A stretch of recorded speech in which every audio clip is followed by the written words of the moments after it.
name is Mark Hutchinson. I'm an extension educator with the University of Maine Cooperative Extension and work out of Knox and Lincoln County. So a lot of times when I'm talking to home composters about composting, I relate it to actually baking a cake. Right? Knowing what ingredients you need, getting them all together, knowing how much of that ingredient you need, then actually the blending process and mixing in the bowl is what you're actually doing it by turning your piles, and then actually cooking the pile. How long does it take to cook, and knowing that in your cake, and also with the compost. You can make compost in as short as 4 months, but most homeowners are more like 18 months or a year. They're not in a hurry to get that finished compost.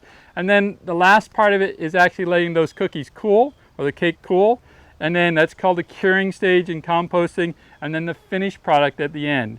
And what I have here are 2 buckets of finished compost. This is the compost that I actually made at my own home.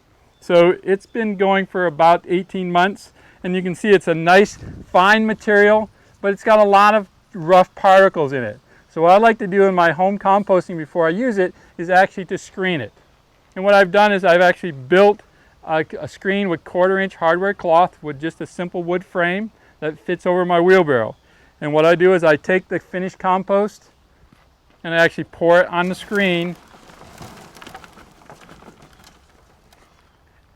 And then I shake the screen gently. All the fine particles come down through. And what you're left with is all the hard particles, or these are actually roots from things that have grown in the pile, and all the bigger particles. And what I do with this is I would actually throw it back into my compost pile and recycle it, which is a good way to add, kind of inoculate the new piles, or to add those microorganisms. And what your end product is this nice fine material, very consistent in the particle size, that would work really nicely in your gardens as a soil amendment. So this is a really great way, and what you're going to start with a large volume material, and by the end it's going to reduce in volume by about 50%.